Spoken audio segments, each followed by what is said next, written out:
নিহত মনীষা দাসের বাড়িতে ত্রিপুরা তপশিলি জাতি সমন্বয় সমিতির প্রতিনিধি দল উচ্চ পর্যায়ের তদন্তের দাবি। শান্তিনিকেতন মেডিকেল কলেজের অধ্যয়নরত ত্রিপুরার মেধাবী ছাত্রী মনীষা দাসের রহস্যজনক মৃত্যুর ঘটনায় শোক স্তব্ধ রাজ্য। এই মর্মান্তিক ঘটনার পর আজ নিহতের পরিবারের পাশে দাঁড়াতে তাদের বাড়িতে পৌঁছায় ত্রিপুরা তপশিলি জাতি সমন্বয় সমিতির একটি উচ্চ পর্যায়ের প্রতিনিধি দল। প্রতিনিধি দলে ছিলেন সংগঠনের রাজ্য সম্পাদক সুধন দাস, বিধায়ক সুদীপ সরকার, বিধায়ক নয়ন সরকার সহ অন্যান্য নেতৃত্ব। পরিবারের সদস্যদের সাথে দেখা করে তারা সমবেদনা জানান এবং পুরো ঘটনাটি অত্যন্ত গুরুত্বের সাথে দেখার আশ্বাস দেন।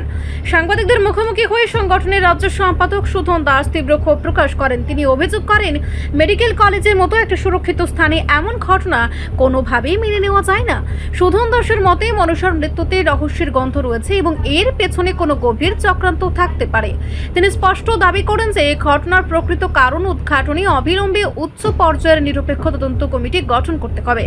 প্রতিনিধি দলের পক্ষ থেকে সাফ জানানো হয়েছে, অপরাধীদের চিহ্নিত করে কঠোর আইনি শাস্তির ব্যবস্থা না হওয়া পর্যন্ত তারা মনীষার পরিবারের পাশে থাকবে। এই ঘটনাকে কেন্দ্র করে এলাকায় শোকের ছায়া নেমে এসেছে। ঘটনার দ্রুত এবং স্বচ্ছ তদন্তের মাধ্যমে সুবিচারের দাবি এখন সরব হয়ে উঠেছে। সংগঠনের পক্ষ থেকে প্রশাসনের কাছে আবেদন জানানো হয়েছে যেন কোনো অবস্থাতেই প্রকৃত দোষীরা পার না পায়। মনীষার পরিবারের অসহায় অবস্থার কথা তুলে ধরে প্রতিনিধি দল প্রতিটি স্তরে ন্যায় বিচারের দাবিতে সরব হওয়ার অঙ্গীকার পুনর্ব্যক্ত করেছেন। মেডিকেল কলেজের হোস্টেলে যার মৃত্যু হয়, এই মৃত্যু যে অস্বাভাবিক মৃত্যু হয়েছে এটা তার পরিবার বারবার উল্লেখ করেছে। সারা রাজ্যে পত্র পত্রিকায় অন্যান্যভাবে বেরিয়েছে। আমরা এসে আজকে এই ঘটনা জানার জন্য এখানে উপস্থিত হয়েছি। আমাদের সংগঠনের ত্রিপুরা তফসিলি জাতি সমন্বয় সমিতির একটি প্রতিনিধি দল আমরা এখানে এসেছি। আমাদের সঙ্গে বর্তমান বিধানসভার দুজন বিধায়ক আছেন, সুদীপ সরকার, নয়ন সরকার।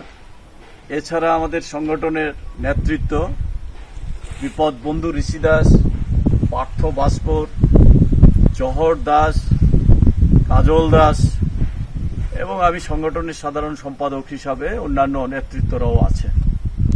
আমরা এখানে এসে এই ঘটনাগুলি আরো বিস্তৃতভাবে জানতে পারলাম। তো এই ধরনের ঘটনা অত্যন্ত বেদনাদায়ক। 24 বছর বয়স্ক এই মেয়ে, তার উপর এই সংসার নির্ভর করত। এই শান্তিনিকেতন মেডিকেল কলেজে হোস্টেল পরিচালনার দায়িত্বে সে ছিল, কিন্তু সেই দায়িত্ব পালন করে নির্দিষ্ট সময়ে সে যে ফিরে আসা, সেটা দিনের পর দিন বন্ধ করে দেওয়া হয়েছিল। এই অবস্থায় সে বৃহস্পতিবারে তার ছোট ভাইয়ের জন্মদিন, তার সমস্ত আয়োজন করেছিল তার বাবা, তার পরামর্শে পরদিন এই ভাইয়ের জন্মদিন পালন করবে। সেই জায়গায় বুধবারে রাত্রেবেলা 2টার সময় তার মা বাবাকে এসে খবর দিল সে অসুস্থ।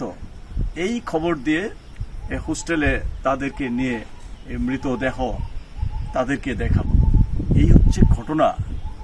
এই ধরনের ঘটনা অত্যন্ত মর্মান্তিক। আমরা তার তীব্র নিন্দা জানাই এবং তার সঠিক তদন্ত যাতে হয় সে দাবি আমরা করছি। এই তদন্ত একটা স্পেশাল টিম তৈরি করে উচ্চ পর্যায়ের এই তদন্ত যদি না হয় এই ঘটনা উদ্ঘাটন হবে না। তাই এটা করার জন্য আমরা রাজ্য সরকারের কাছে এই দাবি জানাচ্ছি। রাজ্য সরকার নানাভাবে বলার চেষ্টা করছে যে তারা এই সমস্ত ব্যাপারে ব্যবস্থা গ্রহণ করছেন। কোথাও এই ধরনের অপরাধ হলে আইনের চোখে কাউকে ছেড়ে দেওয়া হবে না, জিরো টলারেন্স। অথচ আমরা কি দেখছি, এই সমস্ত ঘটনাগুলি একটার পর একটা বেড়েই চলেছে।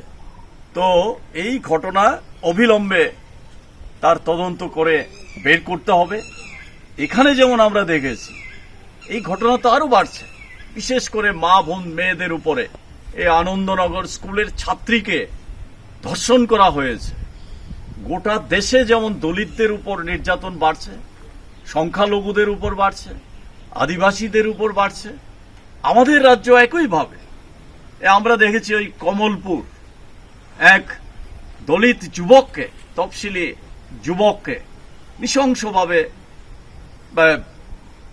হত্যা করা হয়েছে। তার মা বাবা বারবার বলছে তার প্রকৃত আসামিকে, ওই বিধায়িকার স্বামী, কোনো ব্যবস্থা গ্রহণ করছে না। ধর্মনগর একজন ওই তার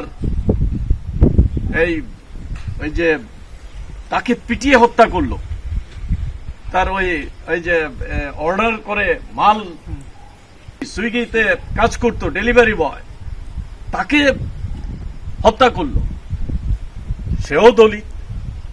এই ধরনের একের পর এক ঘটনাগুলি ত্রিপুরা রাজ্যের মধ্যে বেড়েই চলেছে।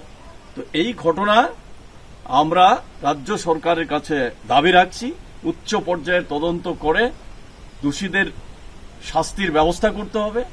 এই পরিবারকে রক্ষা করার জন্য রাজ্য সরকার দায়িত্ব গ্রহণ করতে হবে। এই বিষয়গুলি যদি না করে গোটা রাজ্যব্যাপী এই নিয়ে আমরা আমাদের সংগঠনের তরফ থেকে বৃহত্তর আন্দোলন সংগঠিত করব।